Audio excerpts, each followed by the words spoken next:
அம்மாச்சி என்னமோ ஸ்நாக்ஸ்லாம் வாங்கிட்டு வந்திருக்கீங்களே. என்ன வாங்கிட்டு வந்திருக்கீங்க? தேங்காய் வாங்கிட்டு வந்திருக்கீங்க. ஓ, என்ன தேங்காய் வாங்கிட்டு வந்திருக்கீங்க? அம்மா டிசைன் டிசைனாக தேங்காயில் பண்ணுவாங்கல்ல, சரி அதனால ஏதாவது பண்ணுவாங்கன்னு வாங்கிட்டு வந்து. சரி, அம்மாட்ட போய் தேங்காய் கொடுப்போம். தேங்காய் பொடி, தேங்காய் பத்தி டிசைன் டிசைனாக செய்வாங்க. அம்மாச்சி தேங்காய் வாங்கிட்டு வந்தாங்க. நீங்கள் ஏதாவது டிஃப்ரெண்ட்டாக பண்ணுவீங்க. சரி, இன்னைக்கு இதில் நம்ம தேங்காய் பால் திரட்டு பண்ணிடுவோமா?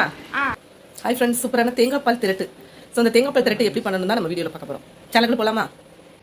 வெங்காயம் சின்ன சின்ன பல்ல எடுத்துகிட்டு அதோட ஏலக்காய் சேர்த்துட்டு அதை கொஞ்சம் கரகரப்பாக அரைச்சிட்டு அதுக்கப்புறம் நம்ம எவ்வளோ தேங்காய் எடுத்தோமோ அதுக்கேற்ற மாதிரி வெள்ளத்தையும் மிக்சியில் சேர்த்து நல்லா அடிச்சுக்கோங்க. நல்லா கொஞ்சம் நைஸாகவே அரைச்சிட்டு கொஞ்சம் தேங்காவை சின்ன சின்ன பல்லாம் நடுக்கி அதோட முந்திரி பருப்பையும் சேர்த்து நெய்யில் வதக்கிட்டு அதை எடுத்ததுக்கப்புறமா நம்ம கரைச்சி வச்ச கலவையை இதில் ஊற்றி கைவிடாமல் கிளறிட்டே இருங்க.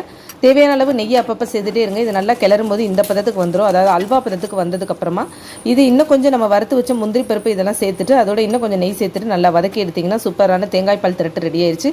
அல்வா டேஸ்ட்டில் செம்மையாக இருந்தது. நீங்களும் இதை ட்ரை பண்ணி பாருங்கள், ரொம்ப ஹெல்த்தியானது. Thank you. See you. Bye-bye.